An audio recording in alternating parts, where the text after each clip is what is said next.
All right, so this is going to be something new and interesting. We're actually going to do a breakdown of Arizona real estate prices versus Bitcoin, and we're going to see what conclusions we can draw. I do financial and risk analysis. It's my full-time job, and so what I'm doing is I'm going to take an index of Arizona real estate, and you can see right here, there was a big, obviously crash during the Great Recession right here. And we're going to compare that against the Bitcoin price. So we're at this website, cryptodatadownload.com. We're getting it from Gemini, which is a popular U.S. exchange. And I'm just laughing because this is a lot of the same type of analysis that I do in my day-to-day work. And so we're going to see how good my Excel skills are. And I'm just going to pull out the data and then do some comparisons. So one of the things I noticed, obviously, Arizona, right here during the Great Recession, there was a big dip. But since then, it looks like it bottomed in 2011. It's just gone straight up. And then right here, something you can really see is the slope of the line increase. I mean, it's going vertical. The jumps are so rapid. The slope of the line changing right here is I mean, we haven't seen such an increase in, back here. And, we saw how that ended. So that's something that just jumps out at me.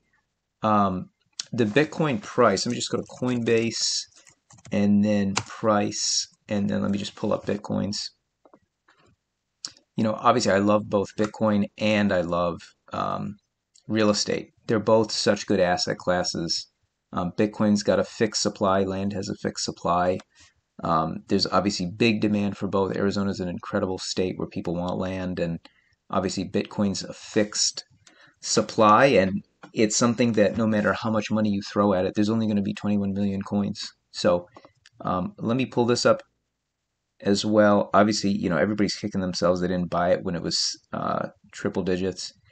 And the first major bull run back in 2017, and then 2020 was another huge bull run.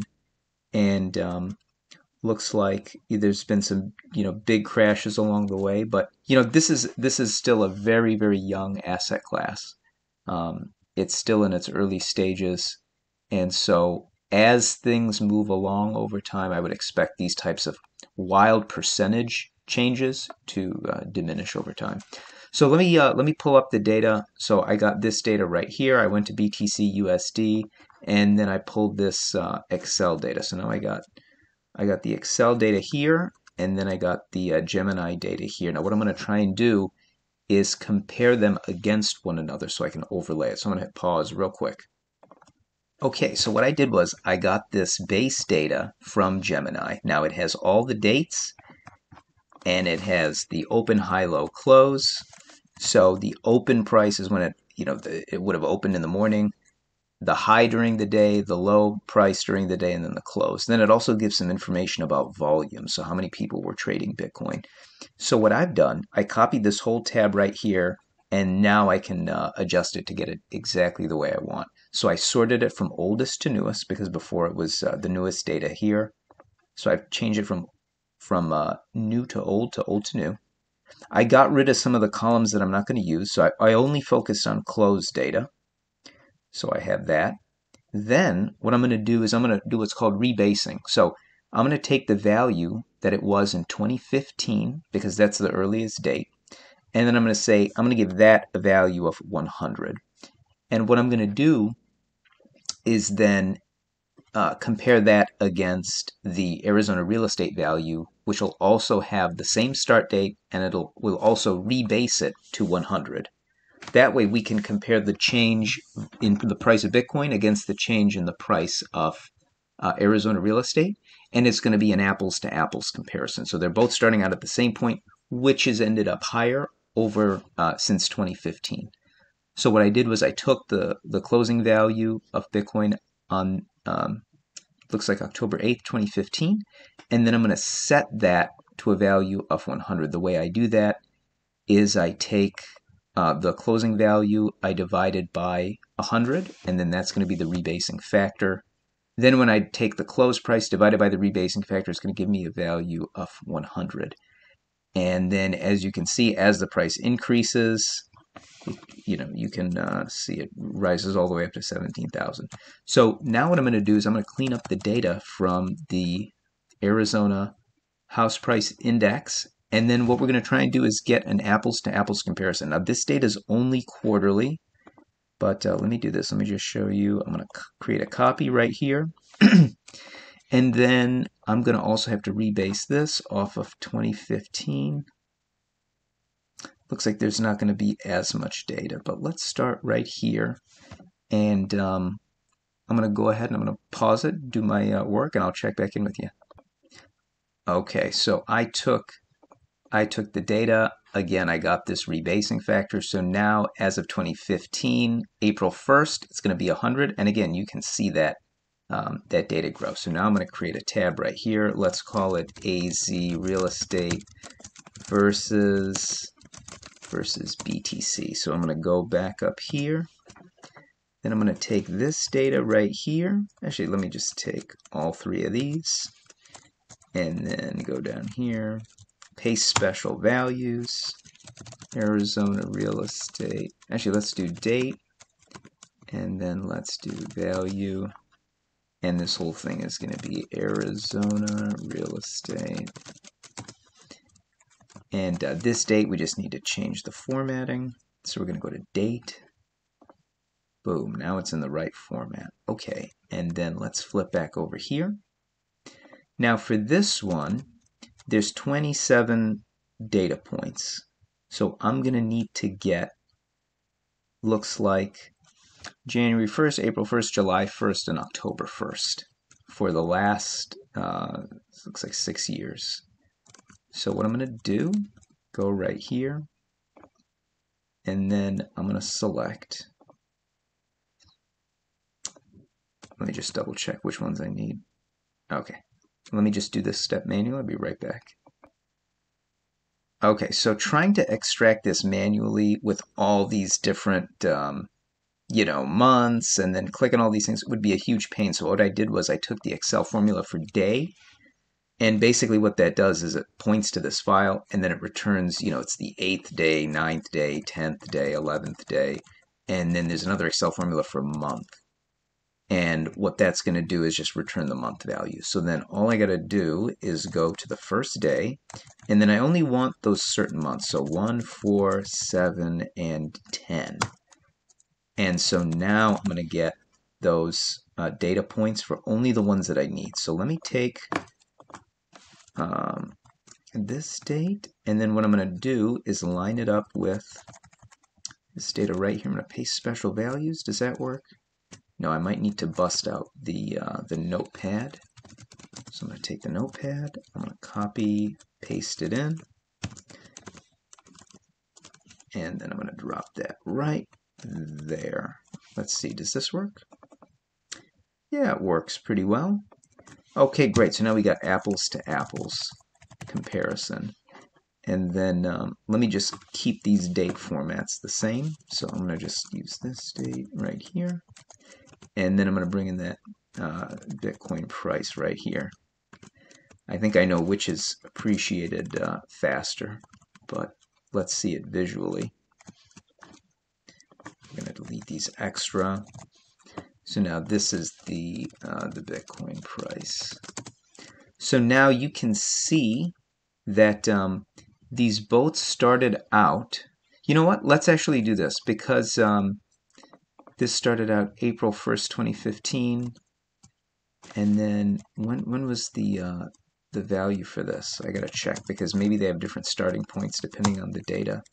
Yeah, this is 10/8/2015, and then whoops, 10/8/2015. Let me just check this one.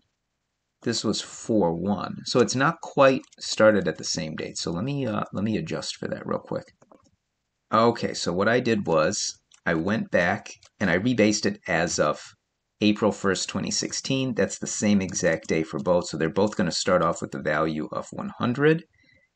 And I have that now adjusted for this new factor. So I'm going to go ahead. I'm going to paste these values in real quick. So if I go here, and then I'm going to go to April 16th. There we go. Let me just get rid of these because data doesn't start there. And then I'm going to go to Bitcoin price. Oops, I need to go back here. It's going to be on the 1st, and then the 1st, 4th, 7th, and 10th month. Beautiful. So now I'm going to go ahead, paste this.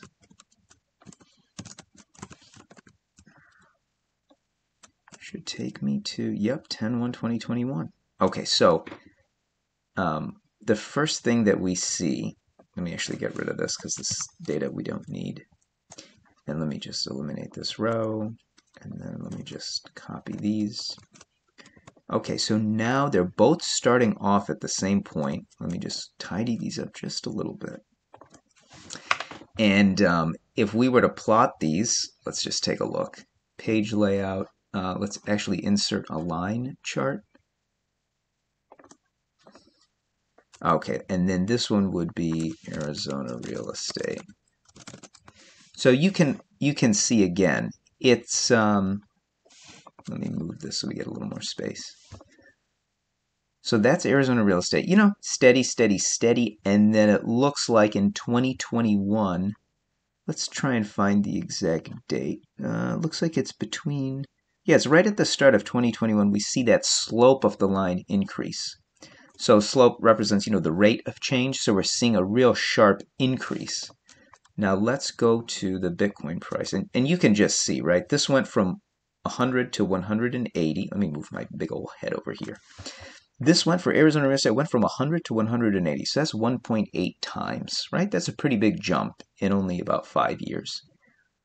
Now Bitcoin went from 100 to 11,000.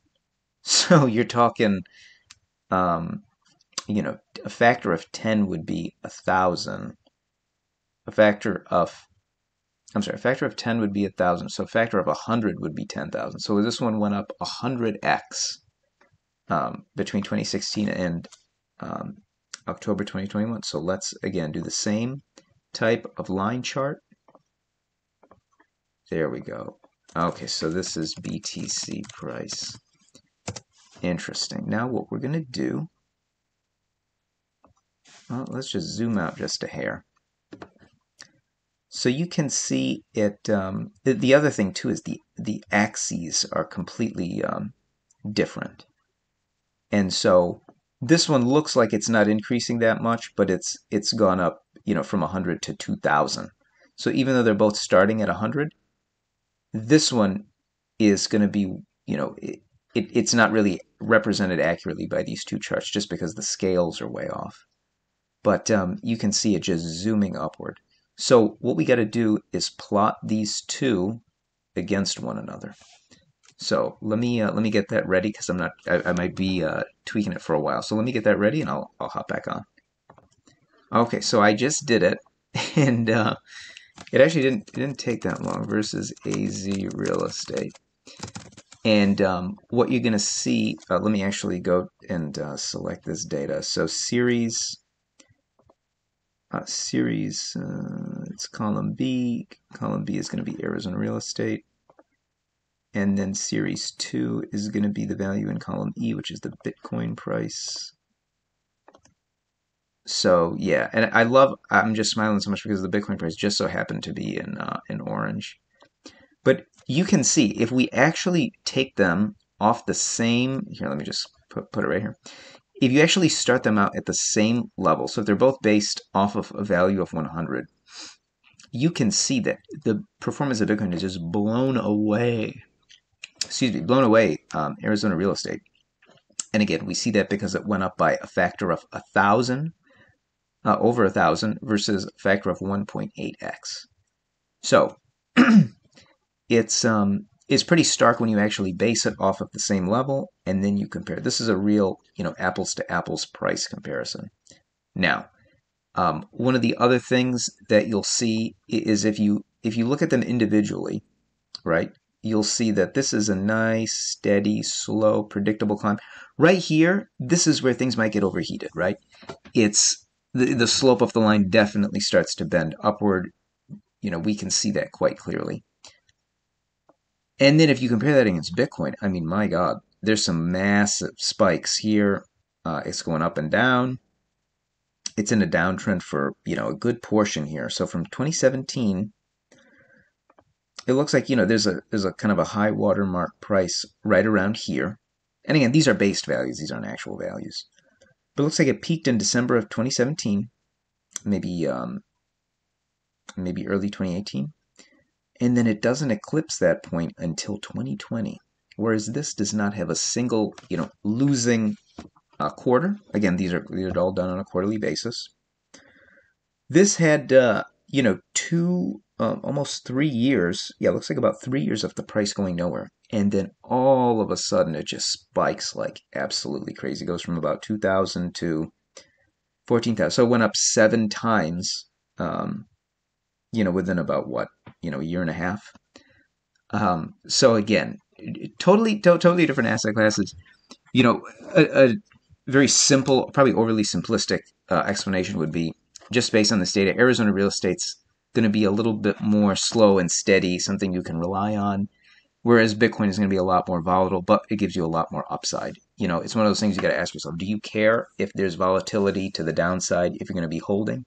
So if you're a diamond hands investor who's not going to sell, who is just going to keep buying and accumulating at any price, dollar cost averaging, you really don't care. You're not spooked by 18 months of no price appreciation. You got to be not too excited and not sell out. Yeah, you've done pretty well with Bitcoin if you had bought it anytime 2016, 2017. Obviously before then would be even better. But we just see that it's exploded in price. Now, is this sustainable? Probably not, right? At some point, who knows when that'll be, there is going to be, you would expect this to level off. If it becomes an institutional grade asset and you see hedge funds, mutual funds, pension funds buying and holding Bitcoin as a core part of their portfolio strategy, then you're going to see a lot of more money piling in, so it's going to keep shooting up in price. But eventually, on a long enough time horizon, it would steady out. And Arizona real estate, that's something that's also has a similar supply-demand dynamic similar to Bitcoin, in that there's increasing demand. People are moving into Arizona. People love the state. And there's a fixed supply. There's only so much land in the state of Arizona. And certain parts of it are just not developable, right? You can't live on the side of a mountain. You can't live, in the Grand Canyon. You're not going to be able to build there. So there's some definitely fixed supply limitations for both, which helps the price. And then the demand dynamics are increasing for both Arizona and Bitcoin. Obviously, Bitcoin is still in its infancy. I think Bitcoin has a long, long way to go because institutional investors have only just begun to get their feet wet. Obviously, real estate's a mature asset class. You have things like REITs, you have things like home building stocks, you have residential mortgage-backed securities, which you can invest in. So real estate's a pretty established sector. Investing in cryptocurrency is something that's still brand new to a lot of people. So I think there's still going to be a lot more upside to investing in Bitcoin versus Arizona real estate. This is probably going to be it's going to appreciate, appreciate more over the long term. But that being said, with Arizona real estate, you can buy land, you can build on it, you can fence it, you can put a well in, you can put septic in, you can put multifamily on there if you buy raw land and build it up. So you have a lot more flexibility and control with this type of an asset versus Bitcoin. You just basically buy it and hold it. There's nothing you can really do other than evangelize it to get more people to buy it. There's not much appreciation you can force into Bitcoin. So that's it. That's just a little bit of analysis. I wanted to show how you can look at the graph for Arizona real estate, compare that against Bitcoin. And the way to do that is by rebasing it so you both start from the same starting point. You get an apples to apples comparison. I hope that was helpful. I hope that was useful. And if you have any questions about buying land in Arizona, please reach out, LandsForYou.com. You can email sales@LandsForYou.com and check out our website. And I will talk to you soon. Take care. Bye.